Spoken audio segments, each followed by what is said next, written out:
আসসালামু আলাইকুম সবাইকে। কি অবস্থা সবার? আশা করি সবাই অনেক ভালো আছো। তো দেখো আজকে আমরা কি পড়বো? আজকে আমরা টিস্যু ও টিস্যু তন্ত্র। এটা বোটানির ৮ নাম্বার চ্যাপ্টার, যেটা খুবই ছোট একটা অধ্যায় এবং পরীক্ষায় খুবই আসে প্রশ্ন।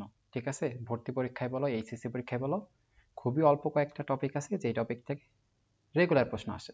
তো সেই রকম আসার মতো একটা কমন টপিক, সেই একটা টপিক থেকে আমরা পড়বো। আজকে আমরা পড়বো মেইনলি ভাজক টিস্যু। ঠিক আছে? তাহলে ভাজক টিস্যুতে যাওয়ার আগে আমরা একদম বেসিক থেকে শুরু করি। ঠিক আছে? একদম শুরু থেকে আমরা যাই, যে বিষয়টা আসলে কি একটু দেখি। তো প্রথমেই যেহেতু অধ্যায়ের নাম টিস্যু ও টিস্যু তন্ত্র, তার মানে এখানে টিস্যু আর টিস্যু নিয়ে কিছু একটা কাহিনী আছে। তাহলে প্রথমেই তোমাকে জানতে হবে যে টিস্যু জিনিসটা কি। তো এক কথায় টিস্যু জিনিসটা যদি আমি বলি, টিস্যু হলো একগুচ্ছ কোষ। কি বললাম? টিস্যু হলো একগুচ্ছ কোষ। তবে এই কোষগুলার একটা ক্রাইটেরিয়া আছে, যে কোষগুলা একই উৎস থেকে তৈরি হইতে হবে। ঠিক আছে? একটা কোষ যেখান থেকে তৈরি হয়, অন্য কোষগুলো সেখান থেকে তৈরি হবে। ঠিক আছে? তার মানে কোষগুলা কি একই উৎস থেকে তৈরি হওয়া লাগবে। কোষগুলো একই উৎস থেকে তৈরি হওয়া লাগবে। তারপর কি, এই যে দেখো ভাই, একই উৎস থেকে তৈরি হওয়া লাগবে এবং এদের কাজ সম্পন্ন, এদের একই ধরনের কাজ সম্পন্ন করবে। ঠিক আছে? ওই যে একগুচ্ছ কোষ আছে, যে কোষগুলা একটা নির্দিষ্ট জায়গা থেকে তৈরি হবে, মানে একটা সেম, হয়তো তোমার হাতের থেকে তৈরি হবে। হ্যাঁ, প্রতিটা কোষই তোমার হাত থেকেই তৈরি হবে এবং কোষগুলা একটা নির্দিষ্ট কাজ সম্পন্ন করবে। ঠিক আছে? একটা কোষ যে কাজ করবে, প্রত্যেকটা কোষ সেই কাজ করবে, এরকম অবিচ্ছিন্ন কোষগুচ্ছকে। ঠিক আছে? তার মানে কি কি হইলো, যে একটা কোষগুচ্ছ মানে ওই যে বললাম কোষ সমষ্টি। কোষ সমষ্টি বা কোষগুচ্ছ মানে অনেকগুলা কোষ যারা একই জায়গা থেকে তৈরি হয়েছে এবং যারা একই কাজ সম্পন্ন করবে, এদের বলে টিস্যু। ঠিক আছে? টিস্যু মানে কি? তাহলে কোষ সমষ্টি। তাহলে দেখো এখন, তাহলে তুমি যদি আসলে এই সিকোয়েন্সটা দেখো, যে আমরা নর্মালি জানি অনেকগুলো আমরা কোষ দেখি, তাই না? এরকম এরকম একটা কোষ, মাঝখানে থাকে নিউক্লিয়াস, এরকম একটা কোষ, মাঝখানে থাকে নিউক্লিয়াস, এরকম একটা কোষ, মাঝখানে থাকে নিউক্লিয়াস। এরকম অনেকগুলা কোষ, মনে করো ছোট ছোট একটা কোষ। এই কোষগুলো মিলে কি তৈরি করে ভাইয়া? এই কোষগুলো মিলে টিস্যু তৈরি করে। মানে এই যে এটা একটা মনে করো টিস্যু, যেখানে কি অনেকগুলা কোষ আছে। ঠিক আছে? অনেকগুলা কোষ আছে, এই প্রত্যেকটা কোষের মাঝখানে নিউক্লিয়াস। তার মানে টিস্যু কি, যে অনেকগুলা কোষ দিয়ে তৈরি, এটা হলো টিস্যু। আর এই অনেকগুলো টিস্যু মিলে তৈরি করবে একটা অঙ্গ। যেমন অঙ্গ কি, তোমার মনে করো যে কি হইতে পারে? পাকস্থলী, তাই না? আমরা জানি পাকস্থলী কি। তো অনেকগুলো কোষ মিলে একটা টিস্যু তৈরি করলো, টিস্যু মিলে কি একটা অঙ্গ তৈরি করলো, ধরলাম যে পাকস্থলী এটা। ঠিক আছে? তো এই পাকস্থলী মিলে, এরকম পাকস্থলীর মতো অনেক একটা অঙ্গ আছে আমাদের পেটের মধ্যে, আমরা জানি যে পাকস্থলী আছে, তারপর কি ক্ষুদ্রান্ত বৃহদান্ত। তাহলে সবগুলো মিলে কি তৈরি করবে? একটা তন্ত্র তৈরি করবে। এটা হলো কি? পরিপাকতন্ত্র, তাই না? বা পৌষ্টিকতন্ত্র, পরিপাকতন্ত্র। ঠিক আছে? এটা আমরা মানবদেহের ক্ষেত্রে আলোচনা করতেছি। আর এই অনেকগুলা তন্ত্র, পরিপাকতন্ত্র, রক্ত সংবহন তন্ত্র, এই জিনিসগুলো মিলে কি পুরো একটা জীবদেহ তৈরি হইতেছে। ঠিক আছে? তার মানে ক্ষুদ্র একটা কোষ, কোষগুলা মিলে অনেকগুলা কি, অনেকগুলো কোষ একসাথে জড়ো হয়ে একটা টিস্যু তৈরি করতেছে নির্দিষ্ট স্থানে। ওই টিস্যুগুলো মিলে অনেক অঙ্গ তৈরি করতেছে, যেমন পাকস্থলী, ক্ষুদ্রান্ত, বৃহদান্ত, অনেক অঙ্গ তৈরি করতেছে। ওই প্রত্যেকটা জায়গার নির্দিষ্ট অঙ্গগুলো আবার একটা তন্ত্র গঠন করতেছে। যেমন পেটের মধ্যে সব অঙ্গগুলো যেগুলো আছে পরিপাকতন্ত্র গঠন করতেছে, তাই না? তেমনি আমাদের ফুসফুস, ট্রাকিয়া, এগুলা যেগুলো আছে বুকের মধ্যে, এরা আবার কি শ্বসনতন্ত্র গঠন করতেছে, মুখ শ্বসনতন্ত্র গঠন করতেছে। তো এই প্রত্যেকটা তন্ত্র মিলে জীবদেহ। ঠিক আছে? এটা নর্মালি প্রাণী ক্ষেত্রে আলোচনা করলাম। তাহলে এবার আসো, যে এই টিস্যু নর্মালি কয় ধরনের। ঠিক আছে? তাহলে যেহেতু আমরা উদ্ভিদ নিয়ে আলোচনা করতেছি, তাহলে উদ্ভিদ দেহের টিস্যু নর্মালি প্রধানত দুই ধরনের, একটা হলো ভাজক টিস্যু আর একটা স্থায়ী টিস্যু। ঠিক আছে?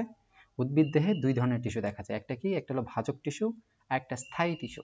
তাহলে তোমরা যদি বলো যে প্রাণী দেহে কি কি টিস্যু দেখা যায়, তাহলে তোমরা এগুলো আগে থেকেই জানো যে প্রাণী দেহে 4 ধরনের টিস্যু দেখা যায়। কি? আবরণী টিস্যু, যোজক টিস্যু, পেশী টিস্যু, স্নায়ু টিস্যু, তাই না? এগুলো তোমরা আগে থেকে পড়ছো। আবরণী টিস্যু মানে সব ধরনের আবরণ, যোজক টিস্যু মানে নর্মালি রক্ত, পেশী টিস্যু মানে তোমার বিভিন্ন পেশী যেগুলো আছে, তাই না? আর স্নায়ু টিস্যু মানে কি, যে তোমার মস্তিষ্কের নিউরন টিউরন এগুলো যেগুলো আছে। তো আমরা যেহেতু আমাদের আলোচনার বিষয় না ওটা, আমাদের আলোচনার বিষয় উদ্ভিদ দেহে টিস্যু, তো এটা এই ভাজক টিস্যু আর স্থায়ী টিস্যু।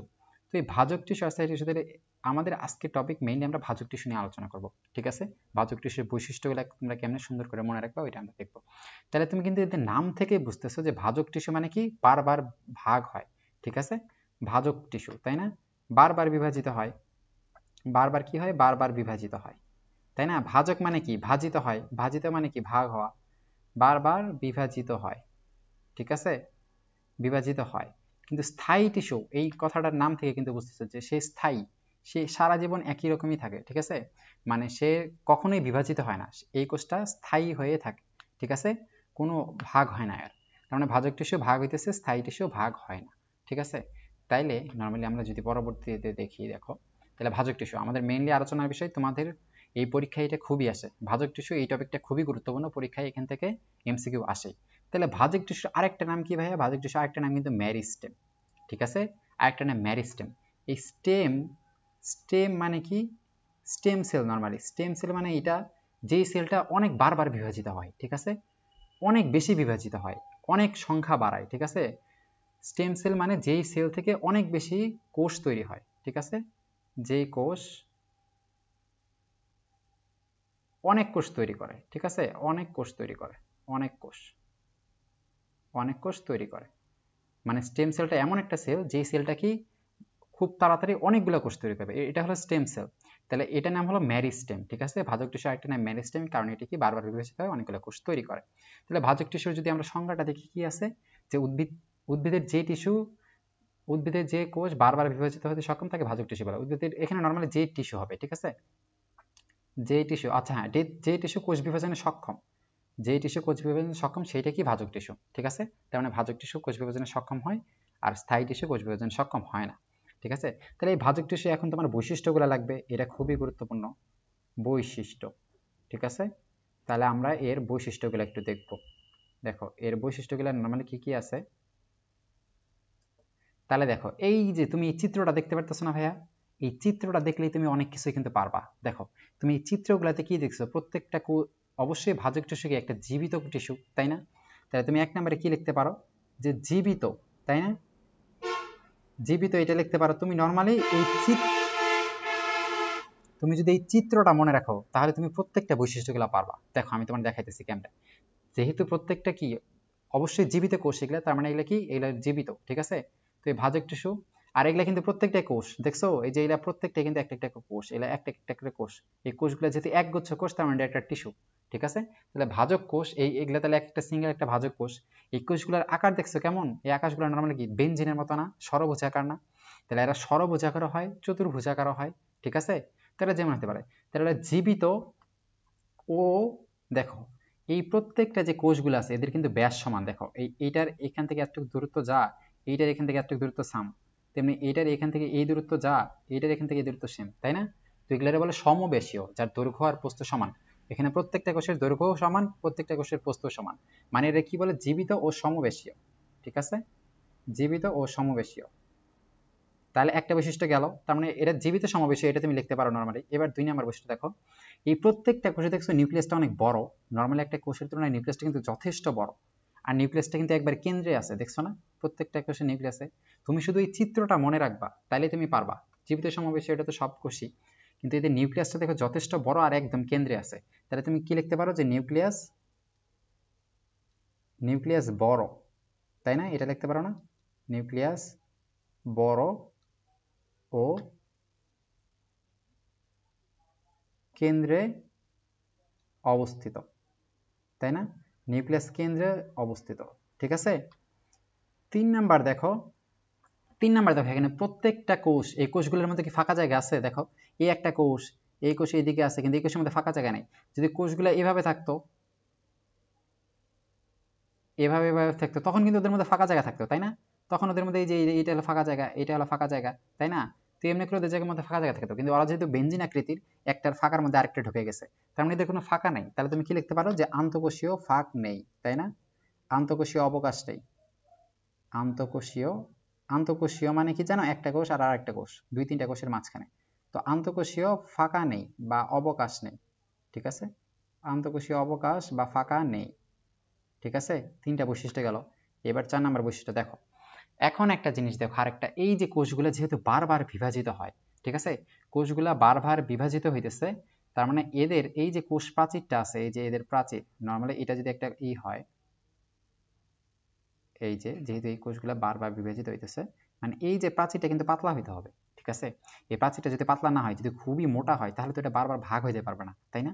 তার মানে এই যে এটা হলো কোষ প্রাচীর বলে না, একটা কোষের বাইরে যে লেয়ার, তাহলে কোষ প্রাচীরটা অবশ্যই পাতলা হইতে হবে, তাই না? তাহলে কোষ প্রাচীরটা কি পাতলা। আর কোষ প্রাচীর পাতলা কেমনে হবে, তোমাদের কোষ প্রাচীর গঠনে তোমরা পড়ছো না, কোষ প্রাচীর পাতলা, কোষপ্রাচীর পাতলা কেমনে হবে? তোমরা জানো যে একটা কোষপ্রাচীরটা তুমি যদি ভাঙো তাহলে প্রথমে একটা লেয়ার, এটা হলো মধ্যপর্দা।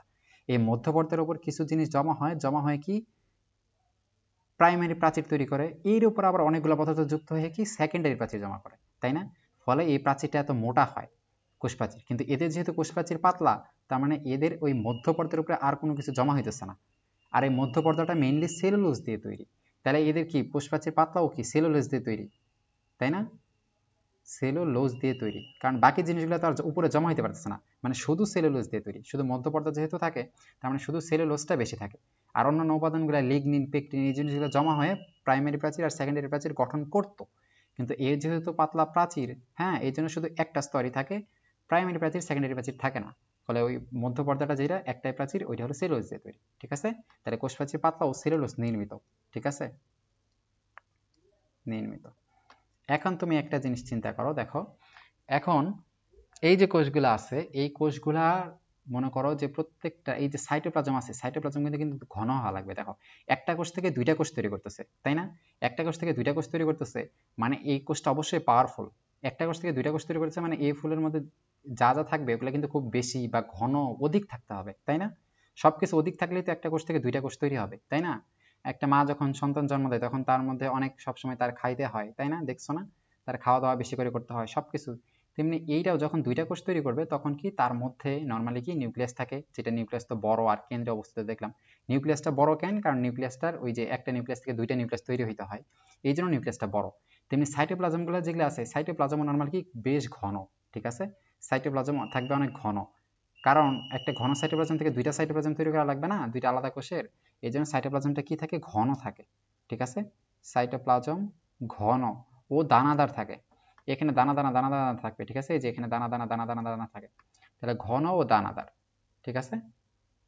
দানাদার। তাহলে এমনি করে তুমি কি যে অনেক বৈশিষ্ট্যগুলো পাবা। দেখো জীবিত সমাবেশ নিয়ে তোমার নিউক্লিয়াস আর সাইটোপ্লাজমটা মনে রাখবা যে নিউক্লিয়াসটা বড় আর কেন্দ্রে আছে, ঠিক আছে? নিউক্লিয়াসটা বড় কেন্দ্রে আছে, কোষগুলা কি ষড়ভুজাকার। এন্ড কোষগুলো ষড়ভুজাকার হওয়ার কারণে এদের মাঝখানে কোনো ফাঁক নেই, আন্তঃকোষীয় ফাঁক নেই। আবার কোষ প্রাচীর পাতলা, যেহেতু বারবার বিভাজিত হচ্ছে, কোষ প্রাচীর পাতলা আর এদের সাইটোপ্লাজম ঘন ও দানাদার, ঠিক আছে? এমনি করে তুমি পারবা। তাহলে এই বৈশিষ্ট্যগুলো যদি আমরা পরে দেখি, দেখো এই যে এখানে তুমি বৈশিষ্ট্যগুলো দেখো, এই যে দেখো মানে ভাজক টিস্যু বৈশিষ্ট্য কি জীবিত ও সমাবেশীয়, ঠিক আছে? আর এরা বিভাজনক্ষম, এটা তো প্রথমেই জানো, তাই না? এরা বিভাজনক্ষম, এটা তোমরা প্রথমেই লিখবা যে এরা বিভাজনক্ষম। তারপরে দেখো নিউক্লিয়াস বড় আর কেন্দ্রে অবস্থিত, যেটা বললাম।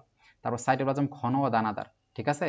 তাহলে এইটা ৬ নাম্বারটা দেখো কি বলছে, যে কোষ প্রাচীর পাতলা ও সেলুলোজ নির্মিত। ওই যে সেলুলোজ নির্মিত, আর উপরে অন্য জিনিস পদার্থগুলো জমা হতে পারে না, এই জন্য শুধু সেলুলোজ থাকে।